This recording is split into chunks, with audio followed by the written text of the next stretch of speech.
Now, fortunately for us both, or perhaps just for me, or perhaps just for you, we are nearing the close, but I have two more major things I would like to show you, okay?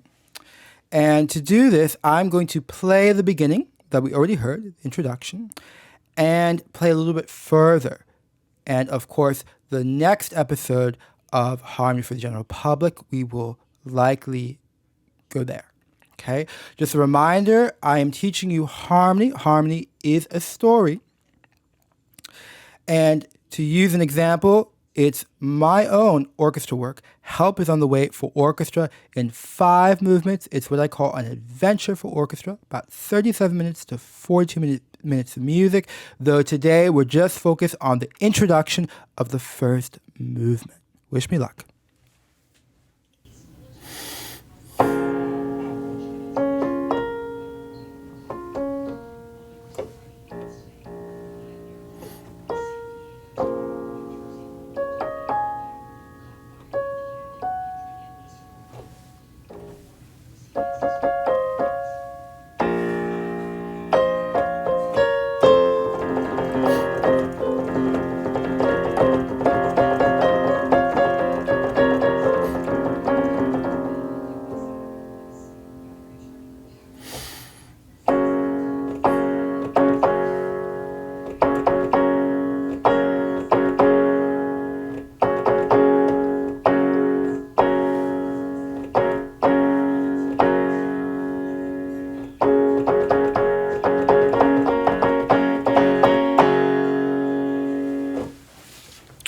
So I put a little bit further now, okay?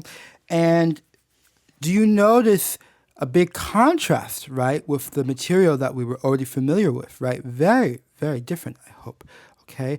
And what story would you give for this new section? Let me just play it a little bit more.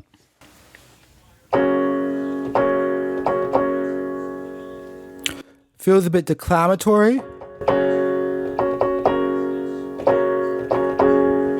If I had to give an image, it feels like a king or queen is being announced.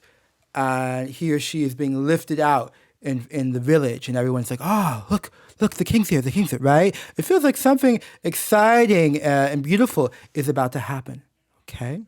But note that by having this new event, we have created division. Yes. Because we now, in our head, we perceive 2 larger parts, okay? We already talked about the phrases, that can be combined together, form larger phrases. But now there's a larger part because there's the first part, which was dark and stormy, right? Let me just remind us.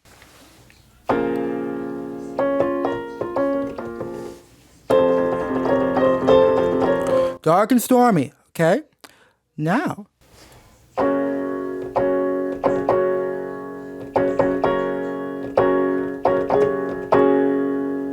you hear a difference, okay? And that difference, we're going to get to in about 2 minutes, I hope. But to explain that difference and why we hear a sudden shift, we have to get to the second most important subtopic, okay, or theme. Remember the tonic. We talked about the tonic. It's the note that roots the piece together, okay, or the chord. Of course, can be played in many different ways. But it's this central note that binds together. But the tonic is stable, okay? Now, it's quite somber, but it's stable. So to create instability, which of course creates musical interest, we need a contrast.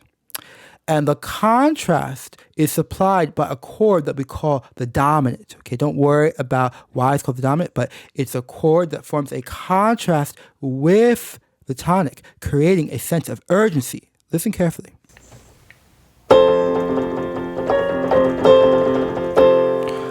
Now, I've stopped with all the motion, but still, it's here. Doesn't it feel like something's going to happen? Listen to just the opening chord, not the melody or anything, just the chord.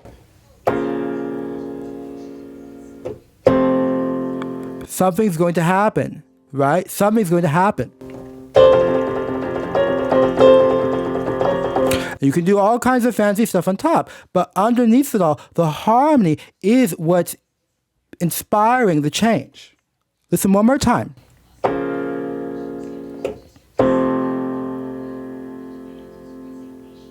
Now, when we get to this dominant, okay, we need to resolve it because it's a burning, burning desire. In fact, in this book, Salambo, which I'm actually thinking of setting to an opera one day if I can find someone to sponsor it, there's a moment where the two main characters, Maso and Salambo, kind of meet close to each other for the first time.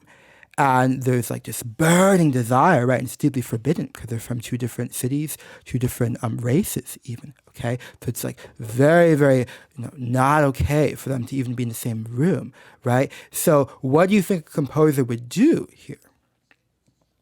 Well, they probably would go to the dominant. Now, this would be a larger section, wouldn't be just one couple seconds. So the whole key would be in the dominant key, perhaps. Now, that's a little bit too complicated, but just to understand that dominant feeling. Duh. So we have this. And afterwards, we have to resolve it. It's just too, it has to go somewhere. It has to go somewhere. Where does it go?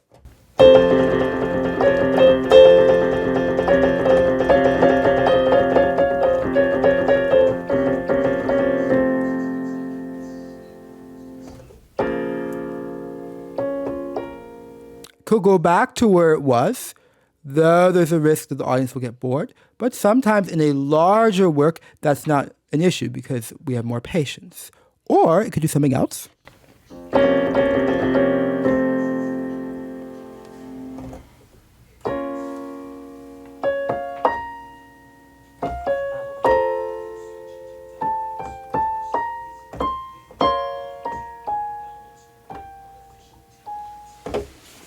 So what did I just do? Well, something different. But notice the resolution. That's what I want us to hear.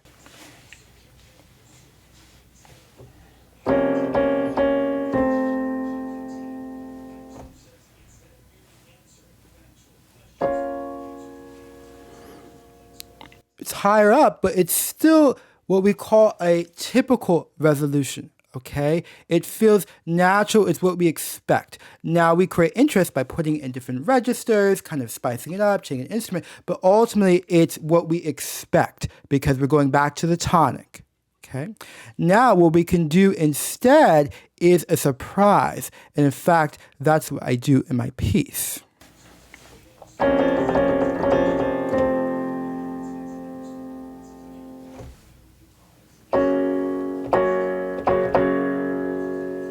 Don't be fooled by the rhythms. Listen to the harmony itself.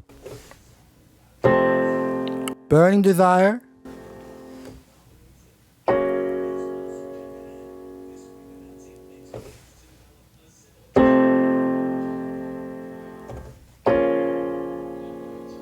Traditional resolution.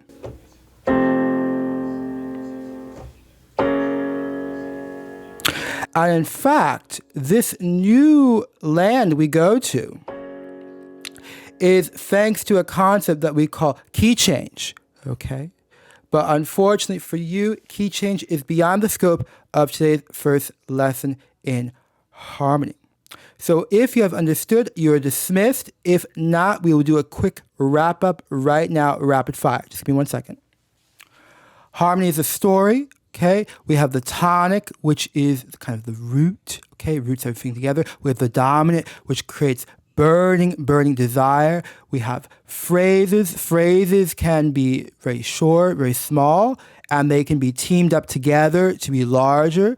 We can connect phrases with a mini phrase or smaller phrase that does not function on its own, okay, a transition, but in a context. That means it ties things together. We talked about how harmony can be very tightly spaced, like with the trombones, where it feels like muddy, or it could be more open, okay? We talked about what else? That's it? Okay, fine. That's it. So thank you for listening, and I will see you soon for the next episode of Harmony for the General Public. Have a wonderful day. Thank you.